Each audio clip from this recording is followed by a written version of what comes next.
York's classic rock, Q1043. Mona Lisa's and Mad Hatters, Q104.3. It's Elton John, and Bernie Taupin is here with us, and he began to write that song the first day that he was here in New York City, and he was not having a positive experience. Not happy. As a matter of fact, he hated New York City, but he didn't finish the song then. He put it aside and got back to work on it a little bit later. And his impression of New York City also changed radically, in that the city that he felt he hated, he now describes as his favorite city in the whole world. And he's with us today. Good morning. How are you today? I'm doing fine. We're so honored. Yeah, we're so excited to have you here. I mean, come on. You've just done my interview for me. You've answered your own question there. No, but I mean, but aren't you glad that you began the song and put it aside? Absolutely, absolutely. Well, you have to bear in mind that, we'd just come from sort of Mecca. We'd been in Los Angeles to do the Troubadour gig, which obviously had a huge payback for us, critically. But then we'd enjoyed the sort of the sunshine and all the things that associated with California. And then all of a sudden we come to New York in winter in the early 70s, which, as everybody knows, it was not real hospitable. So, yeah, and the first night I was in the hotel, the cop shot somebody outside of my window. I didn't see the actual shooting. You heard it, but though. I heard it and saw the aftermath of it, which was pretty scary. First night. Yeah. Welcome to New York. Well, welcome to New York. Right. The T-shirt didn't exist then, I don't think. So you started to write that song. Right. But then you put it aside. Right. And when you got back to it, your head was in a different place. Yeah, well, the thing is, I mean, let's talk about those rose trees, Yeah. No, initially, New York terrified me because I wasn't aware geographically of how New York worked. I wasn't aware of the logistics of how you acted on the street. You don't pause, you don't look around, you just move ahead, continually. But I adjusted to it really well eventually.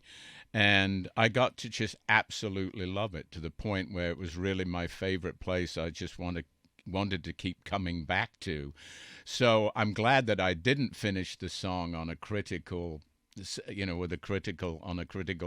when I first began writing it.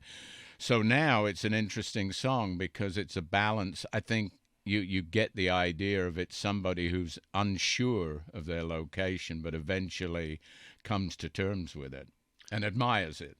And it's to sit here and listen to it. And have you in the room with Yes, us. is just, I can't even tell you what that feels like. Oh, well, thank you. What that feels like inside. Now, it's a very interesting story. In the book Scattershot, which was released on Tuesday, Scattershot, Life, Music, Elton, and Me, there's a considerable amount of time spent on your childhood in the East Midlands. You're a northern guy, good family. Spent part of the time on a farm because your dad got into egg farming, but you had a prior book about your childhood. Yes, correct. That came out a long time ago. But then we start getting into your first professional endeavors and wanting to be a journalist and being sort of shunted off into being an apprentice printer instead, which you didn't like. You've really read the book. I love the book. Yeah. Well, Very we both impressed. did, yeah. Very impressed. I love this book, but, it still seems like fiction. The story of the 17-year-old boy answering the ad in the music newspaper, the NME, being put together with someone he never knew, which created a lifelong, best friend and collaborator situation that had such a huge cultural impact on the whole earth. Right. It just... Thank you. It was so mystical, magical, and you were the only two that had that kind of relationship. That's just so bizarre. How do you see it? How did it all work in your head? Something I never question. What's the point? It worked. I look back on it, and again, it's just kismet. Um, we just happened to be in the right place at the right time, and both were able to connect in a way that fulfilled what we wanted to do. We had no, I mean, our aspirations when we first got together were very, very simple. I mean, we just wanted to write songs. There was no perceived notion of the fact that Reg Dwight was going to become Elton John. It was literally it was just two guys that wanted to write songs, and unfortunately, in the early days when we did get a publishing deal, we were paid to write songs that we didn't really want to write. We wanted to be de rigueur of the day, and be in the same company as people like Procol Harum and King Crimson and the guys that were writing songs in that vein, Pink Floyd or what have you. But in order to make a living, we were sort of pushed into writing songs for middle of the road artists, people that depended on outside songwriters but weren't in our wheelhouse. I mean, people like that were current then, like Cilla Black or Engelbert Humperdinck or people like that. So it was baby steps towards trying to offset the two things together. At one point we'd be writing these songs for people that we didn't want to be writing songs for, and they weren't very good. And then we were sort of writing things for ourselves. And then ultimately, luckily, people came into the organization that said, why are you writing these songs and not concentrating fully on these other songs?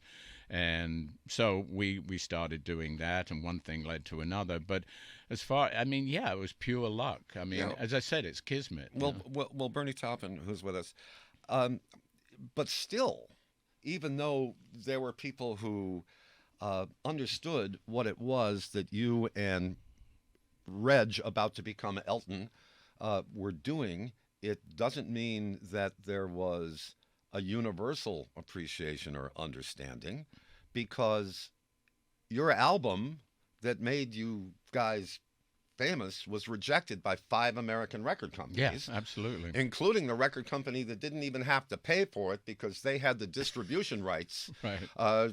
From the English company. That was Bell Records. Yeah. But 5 record companies passed. Yeah. In fact, I think there was a guy called Larry Utall who was the head of Bell Records, who became the sort of Dick Rowe of America, the guy that rejected the Beatles for Decca Records in England. He was the American the Dick Rowe. So yeah, we were rejected. I think, in fact, if I'm correct, I think our very, very first single in America came out on a label called Congress. Before we actually had music out on Uni, which was a subsidiary of MCA. But yeah, we, like everybody else, we had a certain amount of rejection, definitely. Bernie Taupin is with us. It's 8:14. We'll be right back here at Q104.3. And the book is Scattershot, Life, Music, Elton, and Me. You have such a way with words. No kidding. I mean, just the way this is so conversational. You paint a picture that is so easy to understand. This is about attending the Rolling Stones concert in 1969 in Hyde Park, where Mick Taylor was introduced as the new guitarist. Right. Elton and I strolled in with 500,000 punters and with relative ease secured a nice spot on the green, not more than a few hundred yards from the stage. I mean, it's just, you write about Van Morrison. A nice guy. A very nice guy. We know him as Cranky. Yeah, nice lot of guys. Here's the quote. Van Morrison was a laugh riot. Yes, that Van Morrison, Mr. Grumpy Pants himself, Ireland's answer to Ebenezer Scrooge. That's a quote. And it's just, the book is filled with little asides. You'll be in the middle of, some historic moment, and then you just take us off into... Well, that was very much the point of the book. In fact, I think in the author's note at the beginning of the book, I say, forgive me if I drift off on different tangents while I'm in the middle of talking about something else. But that's the way that comes from an overloaded brain. I retain so much information from being an observer all of my life. So that's how I wanted the book to be. If I was talking about a particular subject and something got mentioned in it or somebody, I'd go off somewhere else and then ultimately come back to it. And I think that was the fun of writing the book. I didn't want to do something that was a traditional memoir. Well, you're right about Bob Dylan's performance at the Isle of Wight. You were there, and you said at least at the Isle of Wight, you could actually discern what song he was singing, unlike in later years when he turned it into a guessing game. And it really is, right? I mean, I like to call it out as it is, And the other thing in the book that I find that people don't do in memoirs, they're too nice to people, and there are a lot of people that aren't particularly nice. And if somebody's unpleasant or is a bully, I'm going to call them out. And you did. Yes. In the book, but you also let everybody know about your musical heroes, your deep and abiding love of American country music. Sure. Going the Louvin brothers. You were talking about their harmonies influencing the Everly Brothers, and of course the Everly Brothers influenced the Beatles, so it all comes around. Right, exactly. A.P. Carter. You love Loretta Lynn with a passion. Loved her. And that American country music had a huge influence on you. It told stories. That's why I loved it. And you're a storyteller. Yep. And then your favorite rock band of all time? The band, of course, because they were so influential and they kicked the door open for me in a sense, in the sense that they, again, told stories, and also they basically single-handedly invented Americana, and that's what I wanted to do. I wanted to get out of that psychedelic area and get into something that was far more earthy and where I could tell stories, and they made it cool to do that, and hence the Tumbleweed Connection. And I mentioned yesterday Captain Fantastic and the Brown Dirt Cowboy. I guess you're the Brown Dirt Cowboy. Well, I'm certainly not Captain Fantastic. Can I just ask you, what song came easiest to you and what was the most difficult? You know what? They've all been easy. I've never had writer's block. I've never stumbled over something. I've never had a problem writing. There's nothing in our canon that I can say that was difficult. I certainly don't write as fast as Elton. Elton's incredible in the sense that he comes up with melodies just off the top of his head in 5 minutes. I certainly don't take 5 minutes writing a lyric, but I certainly don't take days. Well, you took 10 minutes on your song. Well, yeah, it varies. It varies. Some things just pour out of your head onto the page. But you implied that, for instance, when you wrote your song, that was a real young, innocent guy writing that song. And it was very conversational too, and it sounds like that. And it comes from the point of I was only sort of 18, 19. I can't remember which one, but at the same time, it sounds that the person in that song was very much me. It's not written about anybody that I knew at the time. It was it was very observational and very childlike, and that's the way I was very virginal. And later on, the songs that I wrote later on were the sort of counterpoint of that, because I'd been through the mill by it. Like a song like Sacrifice, which I always think is the counterpoint of your song. It's the same person, but like 40 years later.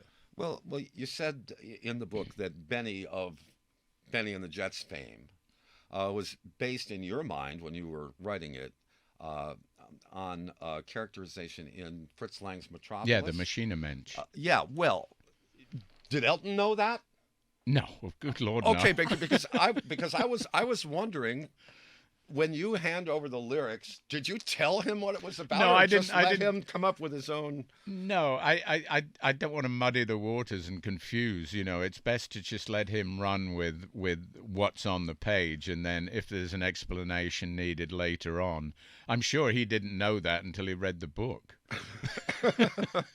Okay, now I know you're going to have to leave in a few minutes. This is like driving me crazy. By the way, Not enough time. By the way, he comes across in this book as someone that you would want to know and spend time with. No. There's a few moments of, jerkdom when he was less than a nice guy and did things that he regrets, and he's very honest about that in the book. Not going to get into those things, but it's there. I just want you to know. Absolutely. This is not he did not write a puff piece about himself. Or other people. Right. We just talked about country music, and we talked about the band. Now, Frank Sinatra performed live in front of you. Yes. One of your songs. Yes. You were already part of one of the most successful songwriting teams in the world at that time. And you were brought backstage to meet Frank Sinatra. You were a big deal already, a contemporary big deal. Nowhere near as big a deal as Frank. And you turned into a fanboy, like absolutely. Weeping fanboy. Tell us about that. Well, yeah, as I say in the book, I've met a lot of people, but I mean, Frank Sinatra, man, he's probably one of the greatest cultural icons of the 20th century. And I even at that particular point in time, I had a huge appreciation of him. And also the fact that I say in the book, he's the only person who's ever introduced me from the stage and used the correct term, French correct pronunciation of my name, which is Taupin. And, as everybody I'm sure Frank Sinatra always credited songwriters and arrangers before he sang a song on stage or after. And so to hear Frank Sinatra not only introduce our song and credit us, but also to pronounce my name the correct French way was pretty overwhelming. But yeah, I definitely became sort of the complete marshmallow when he put his hand on my shoulder and said, good job. It was it was remarkable. Like the hippest, coolest person you ever met. And he was. It's Frank Sinatra. It's Frank's world. We just live in it. Okay, well, before we say goodbye, because in a minute and 30 seconds they're going to hustle you out of here, I spent some time yesterday trying to learn how to pronounce your last name in French, and I couldn't do it. I kept screwing it up. I mean, I would hear it, and then I would say it. And it just, because there's really no N at the end of it, but it's not like you completely drop it either. Right. It's got a weird... it's been butchered over the years. So say it again. In the French, yes. Taupin. Taupin. Taupin. Yeah, actually, see, I did, but that wasn't quite right. It actually sort of means the little mole.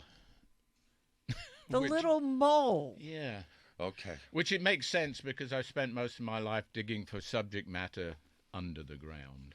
All right. Well, there was no time to get into the Hollywood vampires or the famous vegetarian restaurant, but The you Source. can read the book. Get the book. So trust me, if I'm telling you about all these things that I want to talk about, but there's no time to talk about it, that's the best recommendation I can give to you to pick up Scattershot, Life Music, Elton and Me by Bernie Taupin.